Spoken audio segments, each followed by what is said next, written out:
राम राम। आप देख रहे हैं प्रदेश का नंबर 1 और सबसे भरोसेमंद news channel India news Haryana और मैं हूं आपके साथ सौरभ जौहरी। हरियाणा में भ्रष्टाचार को जड़ों से खत्म करने के लिए नायब सैनी सरकार अब पूरी तरह एक्शन मोड में आ चुकी है।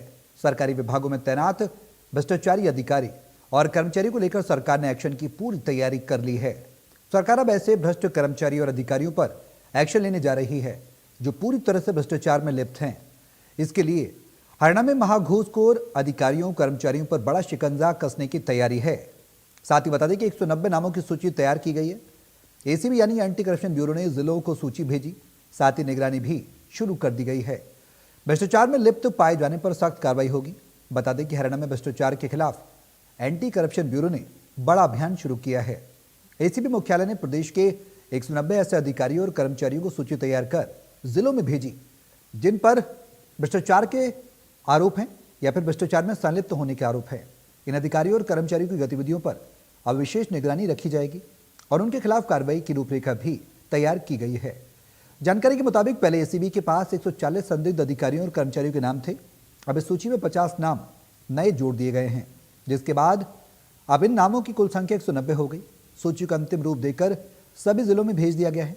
एसीबी ने सभी जिला इकाइयों को निर्देश दिए कि सूची में शामिल अधिकारियों और कर्मचारियों की गतिविधियों पर लगातार निगरानी रखी जाए, नजर रखी जाए।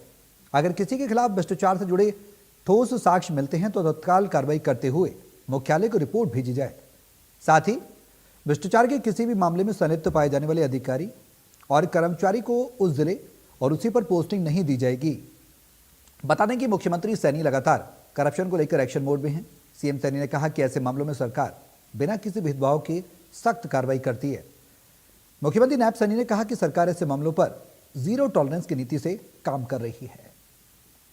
अब भ्रष्टाचार पर लगातार कार्रवाई हो रही है और इंडिया न्यूज हरियाणा के कुछ सवाल हैं। क्या एक्शन से हरियाणा में रुकेगा करप्शन? आखिर भ्रष्टाचारियों पर कैसे लगेगी लगाम? जीरो टॉलरेंस से भ्रष्टाचार होगा कम? क्या रिश्वतखोरी के मामलों में आएगी कमी?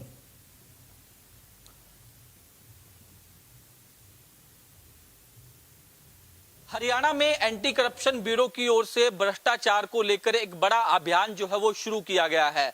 एंटी करप्शन ब्यूरो की ओर से 190 अधिकारियों और कर्मचारियों की सूची तैयार की गई है जिन पर अब विशेष जो है वो नजर रखी जाएगी।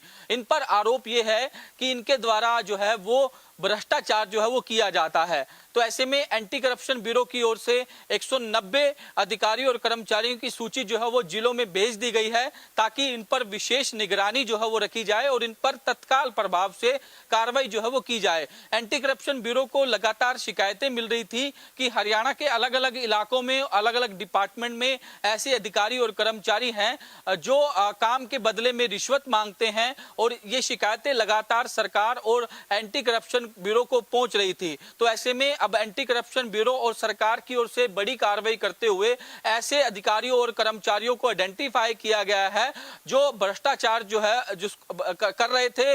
और इस मामले में जो है जिस तरीके से पहले 140 अधिकारियों और कर्मचारियों की सूची तैयार की गई, अब ऐसे में 50 और नाम जो है इसके अंदर जोड़ दिए गए, यानी कि 190 और अधिकारियों और कर्मचारियों पर यह विशेष निगरानी जो है वो एंटी करप्शन ब्यूरो के तमाम अधिकारी और कर्मचारी करने का काम करेंगे और इनके खिलाफ सख्त एक्शन जो है वो लिया जाएगा अगर भ्रष्टाचार करते हुए अधिकारी और कर्मचारी पाए गए।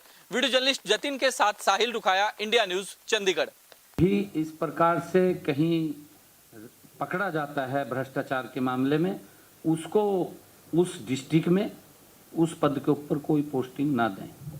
भी इस प्रकार से कहीं पकड़ा जाता है भ्रष्टाचार के मामले में, उसको उस डिस्ट्रिक्ट में उस पद के ऊपर कोई पोस्टिंग ना दें। तो जीरो टॉलरेंस की नीति पर हरियाणा सरकार काम कर रही है। भ्रष्टाचार पर प्रहार करने के लिए 190 जो अधिकारी कर्मचारी उनकी सूची तैयार की गई है, यानी यूं कहें कि घूसखोरों की लिस्ट तैयार की गई है और भ्रष्टाचार पर यह बड़ा प्रहार देखा जा रहा है। एसीबी का एक्शन देखने को मिल रहा है। अब सवाल ये कि इस एक्शन के बाद क्या बिल्कुल खत्म होगा करप्शन? क्योंकि जो सूची पहले बनाई गई थी वो 140 थी, उसके बाद अब 50 नामों को और जोड़ दिया गया। तमाम अन्य विभाग हैं जिनमें अधिकारियों कर्मचारियों पर ये एक्शन लिया जा रहा है। दरअसल बता दें कि हरियाणा के कई सांसद और विधायक मुख्यमंत्री नायब सैनी से सरकारी विभागों में भ्रष्टाचार की शिकायतें कर चुके हैं। मुख्यमंत्री के ही निर्देश पर हरियाणा राज्य सतर्कता और भ्रष्टाचार निरोधक ब्यूरो यानी एसीबी ने भ्रष्टाचार के खिलाफ अब तक का सबसे बड़ा अभियान शुरू कर रखा है।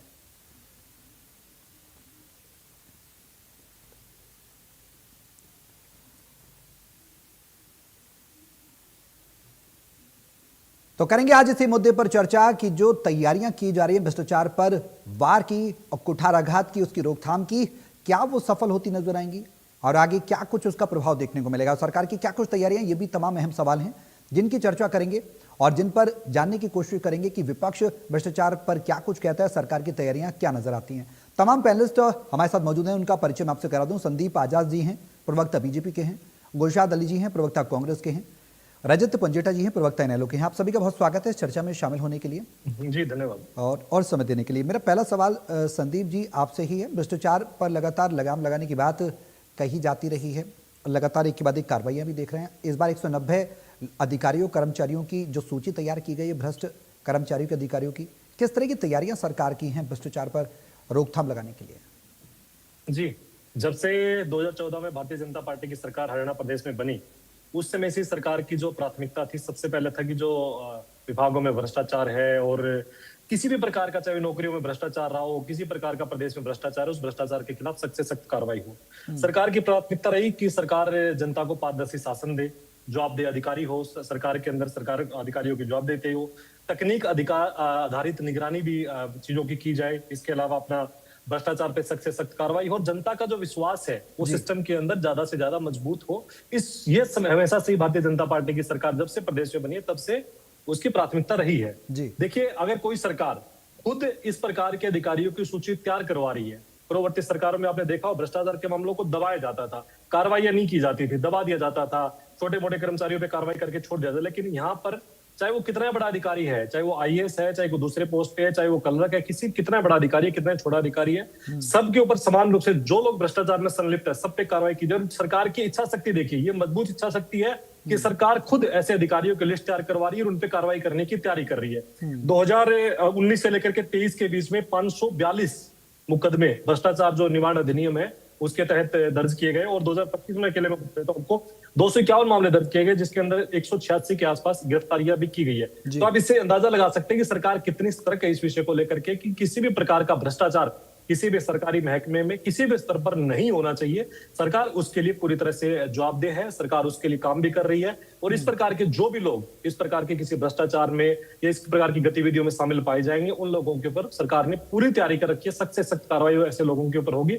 सूची बनी है, कौन कौन लोग इसमें अब जांच भी होगी, जो लोग दोषी होंगे, जिन पे लगातार शिकायतें मिल रही थी, ऐसे लोग इस सूची में शामिल है जिनके खिलाफ लगातार शिकायतें मिल रही थी कि लोग बिना रिश्वत के कोई काम नहीं करते अपने विभागों में, और जो मैक्सिमम लोग है इसमें वो राजस्व विभाग में और इसके अलावा अपना पुलिस महकमे के काफी लोग इसमें शामिल है। तो सरकार ने पूरी सूची बना ली, विभागों को भेज दी गई है और बहुत जल्द इसके ऊपर आप बड़ी सख्त कार्रवाई देखने को आपको मिलेगी। और जो भविष्य में इस प्रकार की कोई गड़बड़ियां न हो, कोई भी अधिकारी इस प्रकार की हिमाकत न करे, इसके लिए नजीर बनने वाली है ये जो मुहिम इस समय सरकार ने शुरू की है। ठीक है, गुलशाद जी कैसे देख रहे हैं भ्रष्टाचार पर लगाम लगाने की सरकार की, सैनी सरकार की इस पहल को? अनम्यूट कर लीजिए सर, वॉइस नहीं आ रही आपकी। गुलशाद जी,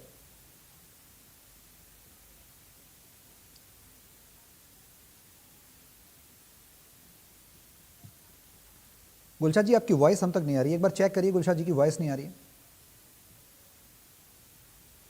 ठीक है, रजत जी आवाज मिल रही है पंजेटा जी? हाँ जी बिल्कुल, लाउड एंड क्लियर जी।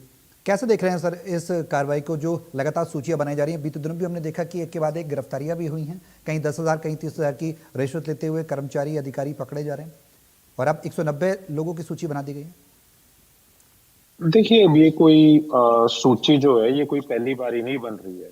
सरकार ने इससे पहले एक सूची जारी करी थी 404 दलालों की, वो दूसरी सूची थी।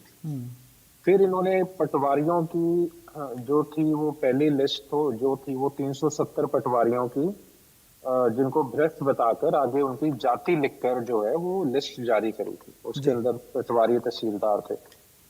20 जनवरी 2025 को लिस्ट जारी एक और होती है जिसमें 34 तहसीलदार, नायब तहसीलदार, रजिस्ट्री क्लर्क, पटवारी 232 पटवारी थे और फिर 232 रेवेन्यू ऑफिसर्स की ये पूरी लिस्ट थी जी।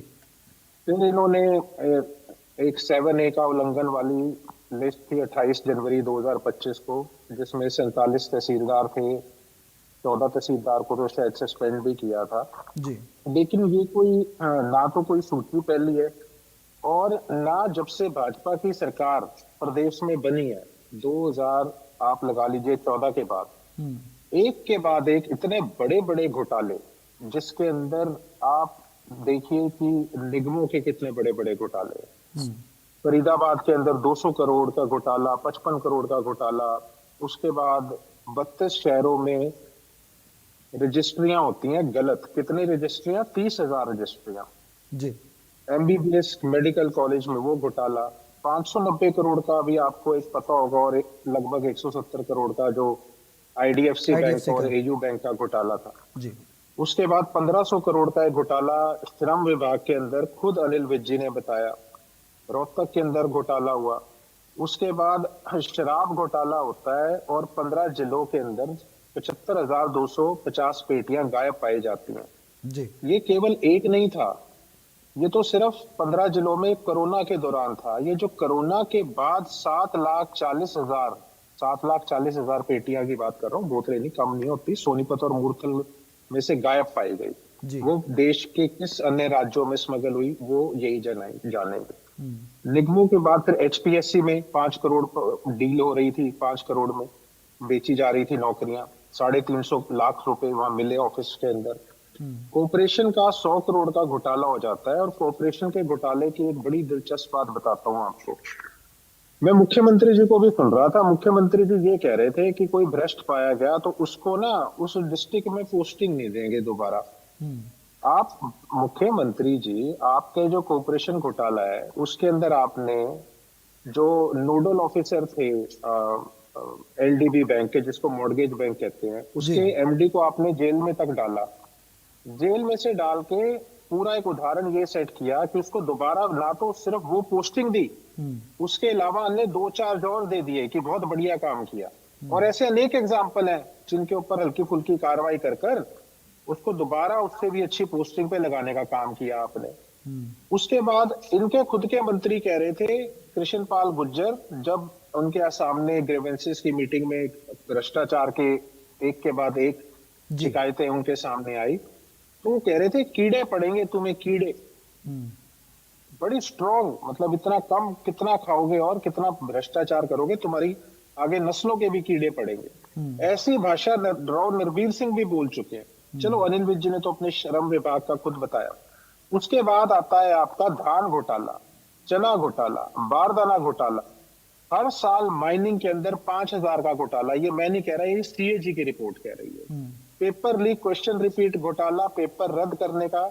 उसके बाद पीने के पानी के सैंपल फेल।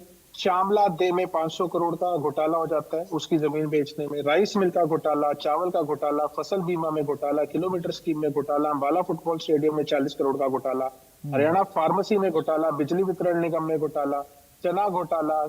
उसके बाद कैग की रिपोर्ट कह रही है कि 10,000 रुपए का जैसे आपकी वो स्लिप्स नहीं मिल रही हैं। उसके बाद वो उसका घोटाला। और फसल बीमा के बाद स्किल डेवलपमेंट में घोटाला, पीएम आवास योजना में घोटाला, एनएचएआई में घोटाला, स्कॉलरशिप स्कीम में घोटाला, भारतमाला प्रोजेक्ट में घोटाला, अंशुमन भारत योजना में घोटाला, अयोध्या के घोटाले तो एक के बाद एक, और हर मंदिर के आप घोटाले देख ही रहे हैं। ग्रामीण विकास मंत्रालय में घोटाला, द्वारका एक्सप्रेसवे में घोटाला। तो इतने घोटाले हो रहे हैं पंजेटा जी, इतने घोटालों की लिस्ट आप बता रहे हैं पंजेटा जी, इतने घोटालों की लिस्ट आप बता रहे हैं, तो क्या ये जो 190 अधिकारियों कर्मचारियों की सूची तैयार की है, क्या नहीं लग रहा कि ये उन्हीं घोटालों में से निकाल कर उन पर कार्रवाई की दिशा में सरकार आगे बढ़ रही है? ये तो बहुत छोटे लेवल के सर ऑफिसर्स हैं, आप क्या बात कर रहे हो। जो बड़े ऑफिसर्स हैं वो तो आरएसएस से सारा उनका अगर आप कर भी दोगे, वो इतना स्ट्रांग है, संघ का उनकी सिफारिश इतनी स्ट्रांग है कि मुख्यमंत्री जी भी उनका बाल भी बांका नहीं कर सकते। ठीक है, मुख्यमंत्री जी उनका बाल भी बांका नहीं कर सकते। जो सीधा नागपुर जाते हैं उनका मुख्यमंत्री जी कुछ बिगाड़ लेंगे? जो पोस्टिंग अपनी करवा रहे हैं, संघ चला रहा है, जो पोस्टिंग लेके आ रहे हैं नागपुर से, उनका क्या बिगाड़ लेंगे मुख्यमंत्री? वो तो मुख्यमंत्री का बयान तो ऐसा ऐसा आएगा उसके सामने, मैं तो चपरासी भी नहीं बदल सकता। तो आपके हिसाब से पंजेटा साहब, आपके हिसाब से जो सूची तैयार की गई है बहुत खास फर्क पड़ने वाला नहीं है, ये कह रहे हैं ना आप? ये सूची क्या फर्क पड़ा, पहले क्या फर्क पड़ा, ठीक है, ठीक, अब तक क्या फर्क पड़ गया? एक मिनट आप बताइए, क्या सरकार को बने हुए 2 साल हुए हैं? 1 साल हुआ है? 12 साल की सरकार है सर जी। ये घोटाले आपके कुछ पिछली टर्म के भी हैं। क्या एक्शन हुआ? ठीक है, वो जवाब ले डॉक्टर लेते तीन हैं पाँच ऐसे संदीप के बिठा संदीप दी, जी से कोई जवाब ले रिपोर्ट लेते हैं नहीं। पंजेटा जी। ठीक है, सबको बचाया जा रहा ठीक है। है। और खासकर 1 मिनट में खत्म कर रहा हूँ, जी, खासकर जी। जो अभी बैंक घोटाला हो रहा है उसके अंदर भी अफसरों को बचाया जा रहा है, सीनियर IAS ऑफिसर। ठीक है, ठीक है, इसका जवाब संदीप जी देंगे। जी। लेकिन गुलशाद जी कैसे देख रहे हैं, पंजेटा साहब को तो लग रहा है वो ये बता भी रहे हैं कि जो तमाम सूची भी उन्होंने बताई है, आप कैसे देख रहे हैं, कांग्रेस के प्रवक्ता हैं, कि अब क्या लगाम लगेगी जो कार्रवाइयां हो रही हैं?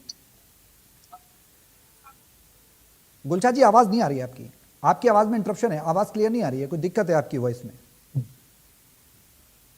प्लीज गुलशाद जी की आवाज देखिएगा, वॉइस देखिएगा, वॉइस नहीं आ रही है, प्लीज PCR। संदीप जी जी तमाम लिस्ट है, तमाम सूची 190 तो बस नीचे स्तर पर हैं। ये पहले भी कई बार कहा जाता रहा, भूपेंद्र हुड्डा तो खुद भी ये कहते रहे कांग्रेस के नेता। गुलशाद जी एक सेकंड, आपकी वॉइस नहीं आ रही है सर, एक बार आप चेक करा लें, मैंने अपनी टीम को बोला है वो ठीक कर रहे हैं। ठीक है गुलशाद जी एक सेकंड। संदीप जी, भूपेंद्र हुड्डा ये कहते रहे कि मुख्यमंत्री सदन में घोटालों पर बात करने से, भ्रष्टाचार पर बात करने से बचते रहते हैं, और जब आगे बात निकल जाती है तो जमीनी स्तर पर जनता परेशानियों का सामना करती है। और पंजेटा साहब भी कह रहे हैं इतनी लंबी लंबी सूचियां हैं, 190 अधिकारी तो बहुत नीचे स्तर के हैं, छोटे छोटे कर्मचारी अधिकारियों पर आप कार्रवाई करेंगे और बड़ी मछली निकल जाएगी। जवाब दें। देखिए, अभी सूची में कौन लोग शामिल है कौन नहीं है वो तो ना तो पंडेटा जी को पता है, ना मुझे पता है, ना आपको पता है। ठीक है, और कितने छोटे अधिकारी है कितने बड़े अधिकारी है, मैंने पहले कहा, चाहे वो छोटा अधिकारी है चाहे बड़ा अधिकारी है, भ्रष्टाचार पे कार्रवाई सब पे सेम होती है। बैंक घोटालों की बात कर रहे थे रजत जी, और जिन जिन लोगों ने बैंक घोटाले में लोग शामिल थे, वो चाहे IAS अधिकारी है चाहे वो कोई छोटे स्तर का अधिकारी है, कोई भी अधिकारी सब सलाखों के पीछे जेल में है। अगर से रजत जी को नहीं पता हो तो मैं बता देता हूँ आपको। ठीक है, देखिए, अगर कोई सरकार की मंशा है कार्रवाई करने की तो वो इस प्रकार की सूचियां जारी करती है। पूर्व की सरकारों में तो कोई एक भी बता देना, दिल साहब जी बैठे हैं, रजत जी बता देते कि इन लोगों ने कभी इस प्रकार की कार्रवाई की हो, ऐसे भ्रष्ट अधिकारियों के नाम भी उजागर किए हो। इन लोगों ने नाम भी उजागर नहीं किए। इनकी सरकारों में तो इस प्रकार के जो कारनामे होते थे उनको दबा दिया जाता था, खुद ही दबा देते थे, क्योंकि सरकार ही पूरे भ्रष्टाचार में शामिल होती थी। ये सरकार की दृढ़ इच्छा शक्ति का ही परिणाम है कि आप इस प्रकार की सूचियां देख पा रहे हैं कि जो लोग भ्रष्टाचार में शामिल है उन लोगों को सरकार बेनकाब कर रही है, उन पर कार्रवाई कर रही है, ताकि भविष्य में इस प्रकार की जो इस प्रकार का दुस्साहस है, जो भ्रष्टाचार सिस्टम में बैठ करके सिस्टम को खोखला करने का जो प्रयास कर रहे हैं लोग, वो लोग इस प्रकार के कृत्यों में शामिल ना हो, इसलिए सरकार इस प्रकार की कार्रवाई कर रही है। और सरकार ने लगातार, आपने देखा, सिस्टम में सुधार करने के लिए तमाम सारी योजनाएं, आज सरकार की तमाम सारी जितनी भी सरकारी योजनाएं हैं उनका लाभ आज मिलता है तो सरकारी ऑनलाइन सिस्टम से मिलता है। चाहे वो पहले वो राशन वितरण में डिपो में कितनी गड़बड़ियां होती थी, सरकार ने सारा ऑनलाइन कर दिया है। किस प्रकार से सरकारी योजनाओं का लाभ आज DBT के माध्यम से एक एक पैसा जो लाभार्थी है उसके अकाउंट में पहुंच रहा है। सारी चीजों का जो 100 रुपए किसी को अगर लाभ मिलना होता है तो 100 का 100 ही उसके अकाउंट में पहुंचता है, उसमें से 99.99 भी नहीं होता है। हर चीज आज सरकार ऑनलाइन करने का प्रयास कर रही है, और उस ऑनलाइन सेवाओं के माध्यम से घर बैठ करके लोगों को इस प्रकार की सुविधाएं मिल रही है, जिसमें किसी भी प्रकार का भ्रष्टाचार ना हो, किसी प्रकार की उनको परेशानी ना हो। इस प्रकार की योजना सरकार लगातार करके टेंडरिंग है, चाहे उसमें ऑनलाइन सेवाएं हैं,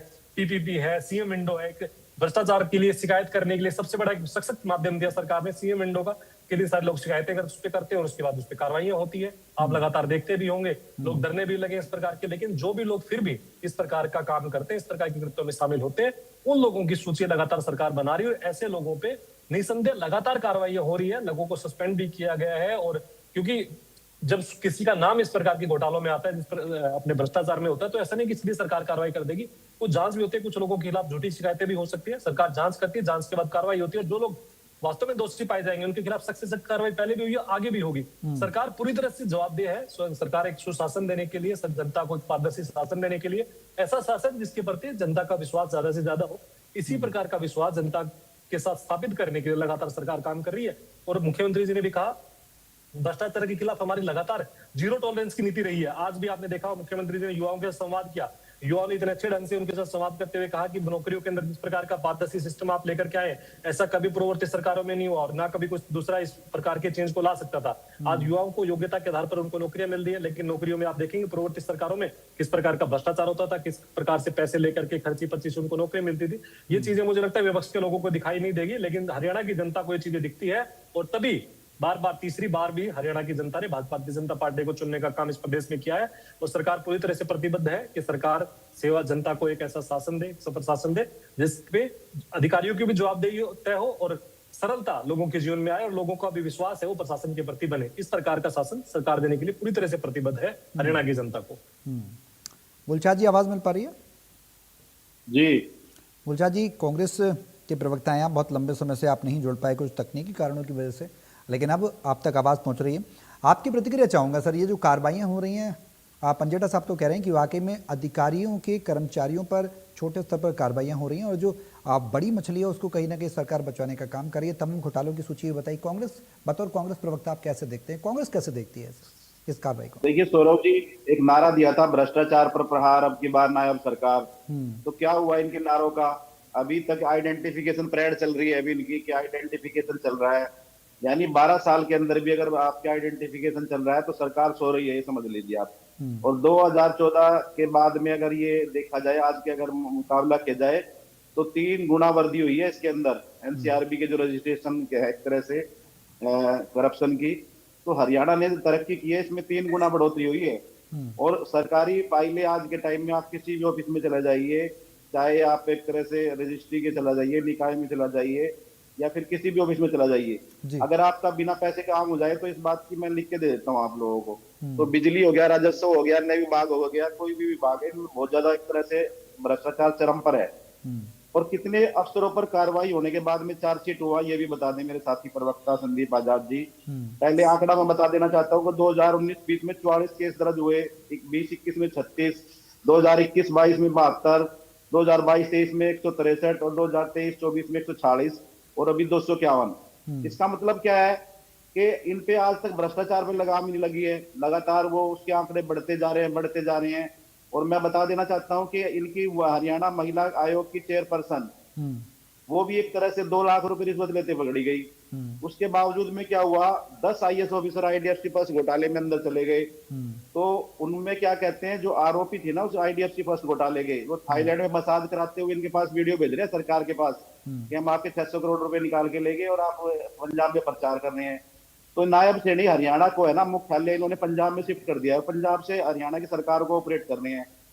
दूसरी बात, अभी आप लोगों ने देखा होटल के अंदर वदवाजी जो एक तरह से इसके घोटाले के आरोपी हैं, वो होटल में मस्ती कर रहे हैं और इनकी सरकार, उनका जो इनके एक तरह से नायब श्रेणी की जो फौज है वो भ्रष्टाचारियों को मौज करवा रही है। तो ये इनके लिए लानत भरी एक तरह से वो सरकार है ये। और इस सरकार को चाहिए कि भाई, सरकार पूर्ववर्ती सरकारों की बात करती है, तो पूर्ववर्ती सरकारों में ऐसा काम नहीं हुआ कि भाई उनको 5 स्टार फैसिलिटी गुलजार जी, मुख्यमंत्री तो ये कह रहे हैं, मुख्यमंत्री सैनी ये कह रहे हैं कि हमने तो पारदर्शिता लाकर ये कार्रवाइयां की हैं, जबकि कांग्रेस ने नहीं की कार्रवाइयां। कांग्रेस के राज में तो छोड़ दिया जाता था। हम कम से कम स्पष्ट तौर पर पटल पर तो ला रहे हैं, जनता के सामने तो पारदर्शी तरीके से कार्रवाई कर रहे हैं। संदीप जी भी ये बात दोहरा रहे हैं और आप कह रहे हैं कि सौरभ जी आप देखिए, 12 साल में इनके पास ही सरकार है। पहले इनके गुरुजी थे एक तरह से नायब सैनी जी के, मनोहर लाल खट्टर जी, जो आज भी एक तरह से हरियाणा के शैडो गवर्नमेंट चलाते हैं। और चैनल धरने में देखा उन्होंने 1 मिनट में उसको किसान आंदोलन को उठा दिया, जबकि नायब सैनी के पास इतनी पावर नहीं है कि वो उसको खत्म कर सके। और पूर्ववर्ती सरकारों के बाद अगर कंपैरिजन करना है तो इतने मुकदमे हमने कभी देखे ही नहीं और ना इतना करप्शन देखा। आज आप कहीं पर भी जाइए, आप अपनी रजिस्ट्री बनाइए, फैमिली आईडी बनाइए, प्रॉपर्टी आईडी बनाइए, तो वहां पर ऑनलाइन होने के बावजूद में, डिजिटलाइजेशन होने के बाद में भी आप लोग देखिए लगातार इन्होंने क्या किया है, करप्शन को चरम पर लेके जा रहे हैं। और आपने अभी देखा भी कल चंडीगढ़ में क्या हुआ है, तो देखा हुआ जोरी साहब आपने जी। यानी आईडीएफसी घोटाले के जो आरोपी है वधवा साहब को इन्होंने होटल में रोक रखा है। 2 पुलिस वाले उसको एक तरह से वहां प्रोटेक्शन दे रहे हैं, मौज मस्ती करा रहे हैं। तो ये सरकार का, ये इनकी वो देखो। और हमारे मुख्यमंत्री जी पंजाब में ठाके वोट मांगते घूम रहे हैं, यानी वो पंजाब के मुख्यमंत्री ने बनाए थे, हरियाणा के लोगों ने उनको, उनका आधा समय वहीं पर गुजरता है। तो सरकार कौन चलाएगा? दूसरा, उनके पास पावर नहीं है। खुल्लर साहब और अनुराग रस्तोगी जी एक तरह से ब्यूरोक्रेसी के हाथ में सारी कमान है और सारा का सारा सिस्टम उनके हाथों से चलता है। गुलजार जी के कांग्रेस के, ठीक है, मैं एक चीज पूछ रहा हूं, मुख्यमंत्री जहां ये दावा कर रहे हैं, गुलजार जी एक सेकंड, मैं एक चीज पूछ रहा हूं, जहां मुख्यमंत्री दावा कर रहे हैं कि हम कार्रवाइयां कर रहे हैं, लेकिन कांग्रेस के शासनकाल में भी तमाम घोटाले रहे। मानेसर का जमीन घोटाला रहा, सौदा रहा, पंचकुला एजेएल का मामला रहा, हुड्डा का औद्योगिक प्लाट आवंटन का घोटाला रहा। तो घोटाले तो आपकी सरकार में हुए, लेकिन वो ये कह रहे हैं कि उन्होंने कार्रवाई नहीं की, वो कर रहे हैं। सौरभ जी आप पढ़े लिखे इंसान हैं, आप माननीय कोर्ट ने मानेसर घोटाले में रॉबर्ट वाड्रा को क्लीन चिट दे दी है और ये यहाँ पर वसुंधरा राजे की गवर्नमेंट में भी दे दी है। तो आप तो घोटाला कैसे कह सकते हैं? और एजेएल में उसको क्या नाम, भूपेंद्र हुड्डा को, आप एक एजुकेटेड होने के बाद में ऐसी बातें नहीं करनी चाहिए। ये तो सरकार की तरफ से कहा जा रहा है ना कि आपकी तो सरकार में जो घोटाले हुए उसमें कार्रवाई, न्यायपालिका पे आप उंगली नहीं उठा सकते। और दूसरा, थोड़ा सा आप भी सौरभ जी, आप मीडिया को भी थोड़ा देखना चाहिए। राहुल गांधी जी आज के टाइम फुल फोरम में है और उन्होंने छात्रों की गूंज के माध्यम से पूरे इंडिया को गुंजा कर रखा है। सरकार 29 में हमारी बनने वाली है, इसीलिए मीडिया को मैं सजेशन देना चाहता हूँ कि वो भी थोड़ा सा अपना रवैया ठीक करे। ठीक है, ठीक है। आपने मीडिया का रवैया ठीक है, मेरा मीडिया भी का रवैया ठीक है। मेरा सवाल दो पूछ रहे हैं बार हम सरकार फोन से भी कि मेरा दो घोटाले बार क्यों हो फोन- रहे हैं। संदीप जी मेरा से भी दो पूछ बार रहे हैं फोन हम करके आपसे भी मेरा पूछ दो रहे हैं, बार जो फोन आप पर करके सवाल खड़े हो रहे हैं। ठीक है, समय थोड़ा कम है, समय थोड़ा कम है, मुझे यहाँ क्षमा के साथ रोकना पड़ेगा। ठीक है, ध्यान रखिए, सरकार हमारी चलाने वाली है, तो मीडिया को ऐसी बात नहीं, सरकारों के साथ में सवाल पूछना हमारा काम है सर, जवाब देना आपका काम है। ठीक है ना, निष्पक्षता से काम कर रहे हैं हम अपना, हम अपना काम कर रहे हैं सर। ठीक है, समय थोड़ा कम है, क्षमा के साथ रोकना पड़ेगा आप सभी को। संदीप जी सुनिश्चित करेंगे कि ये भ्रष्टाचार आने वाले समय में खत्म होगा। तमाम आरोप की लिस्ट तैयार है, शॉर्ट में बताएं 5 सेकंड में। देखिए गुल जी कह रहे हैं कि सरकार तो आपकी 2024 में थी। मुझे लगता है कि तो इतने आश्वस्त थे आप सरकार को लेकर के, और अभी बहुत लंबा समय है, अभी सरकार के बारे में चिंता मत कीजिए। एक अच्छे विपक्ष की जो भूमिका सरकार के अंदर होनी चाहिए, समय थोड़ा कम है, ठीक है, समय थोड़ा कम है संदीप जी, समय थोड़ा कम है। ठीक है, आप भूमिका निभाएं, समाधान दें, ये उम्मीद करेंगे। बहुत शुक्रिया आप सभी का हमारे साथ इस चर्चा में शामिल होने के लिए। तो भ्रष्टाचार पर अटैक लगातार